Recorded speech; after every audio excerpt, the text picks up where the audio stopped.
Not all men will click away from this video about toxic masculinity. Because we know that men are also hurt by sexist gender roles and a lack of gender equality.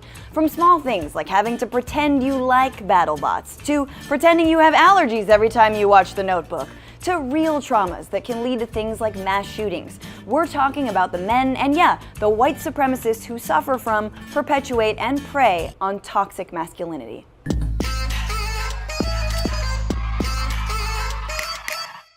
It's not an easy time to be a man. Women's marches, the Me Too movement, I can see how some men might feel lost when it comes to knowing the role they play, or might feel like the treehouse of victimhood has a sign on it that says, "No boys allowed." The truth is, men, you've been in the treehouse this whole time. Your side just has a roof and a PS4. Because men suffer from patriarchy in similar and yet very different ways. And I'm not saying that.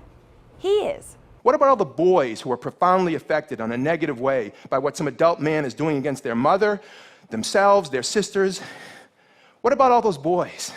What about all the young men and boys who have been traumatized by adult men's violence? You know what? The same system that produces men who abuse women produces men who abuse other men. Damn! If that guy gave locker room pep talks, there would be no more locker room talk.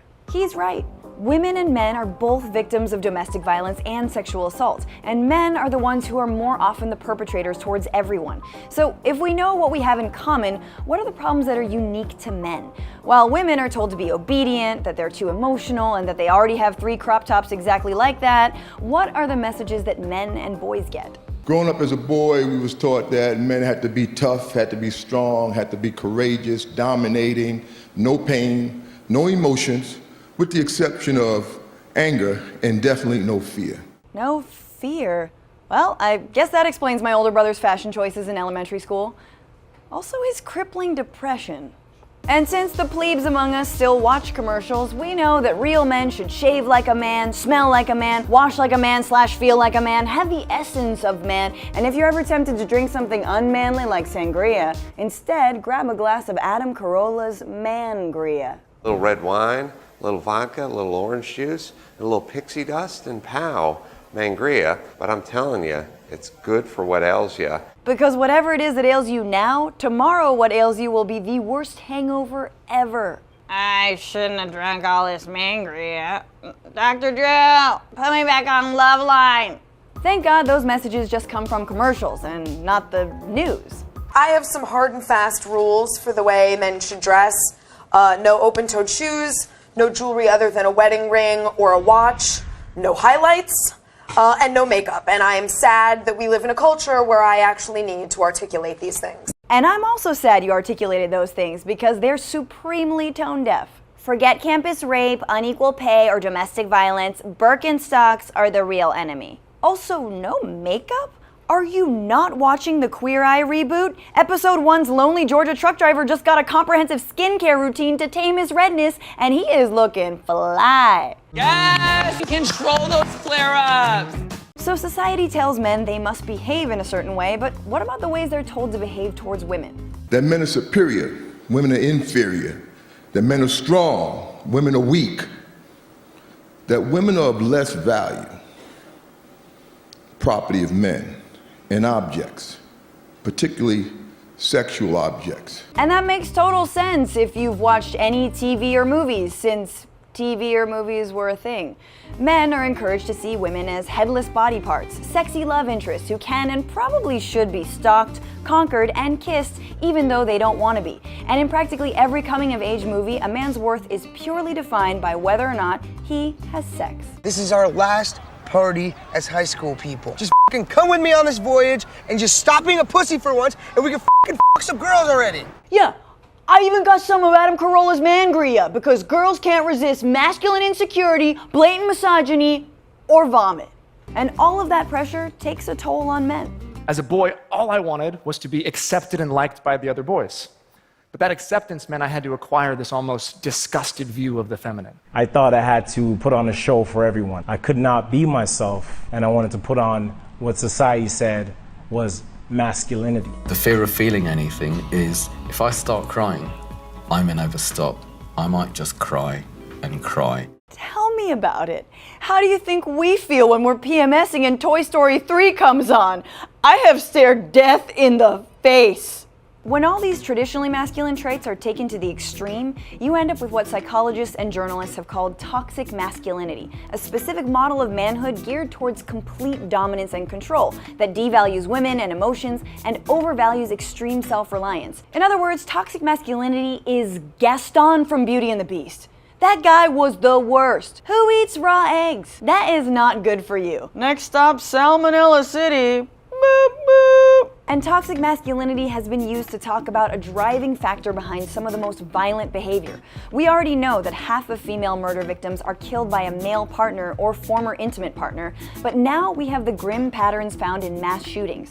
Since 1982, 97% of mass shooters in the US have been men. And of mass shootings between 2009 and 2016, over half of the perpetrators had histories of domestic violence. We know the Pulse nightclub shooter who killed 49 people abused his wife and was deeply homophobic. We know that the Texas man who shot 26 churchgoers had previously assaulted his wife and infant son. And we know that the guy who killed 3 people at a Planned Parenthood in Colorado was accused by 2 ex-wives of domestic violence. And to think, if things were slightly different, he could have made a fantastic White House aide. Also, the shooters had unfettered access to highly powered, fully automatic guns, but listen, I am not here to draw conclusions.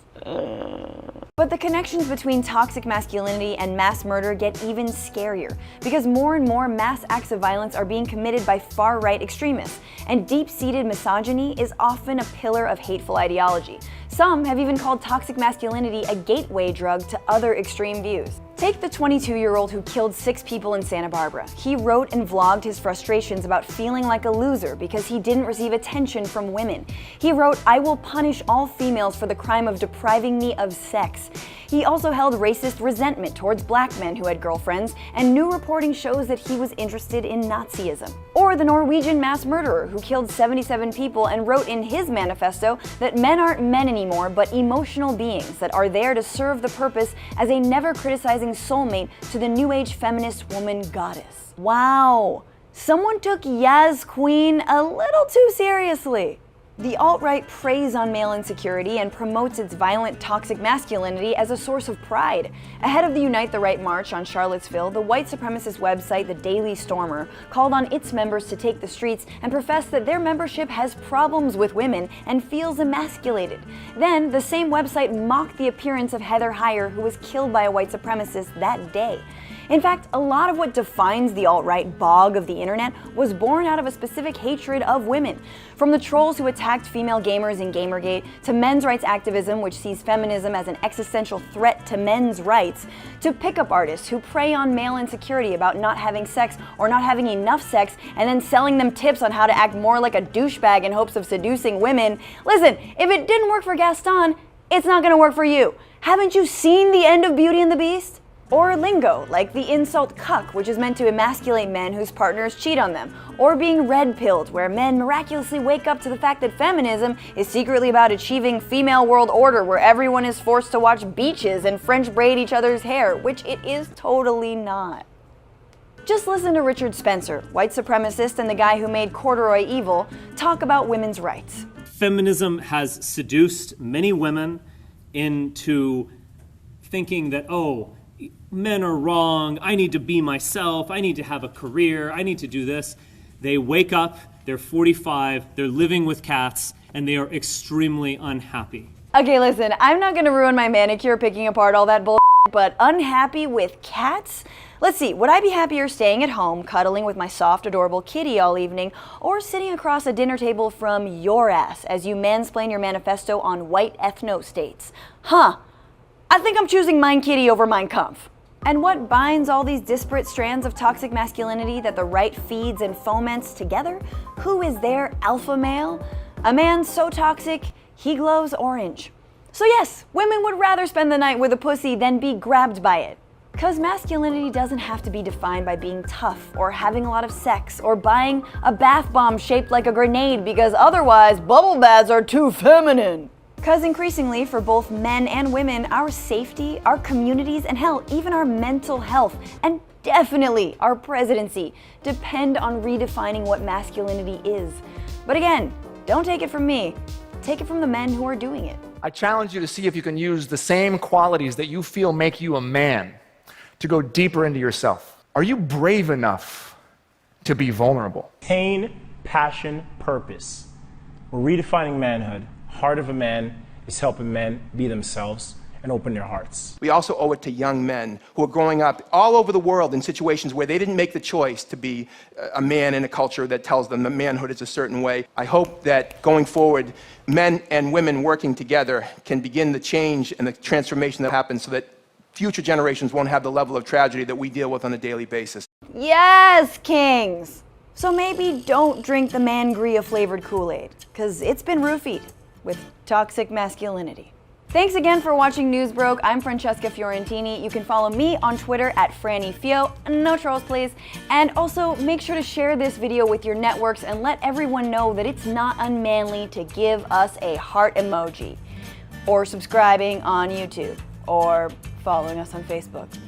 So do those things right now. Bye-bye now.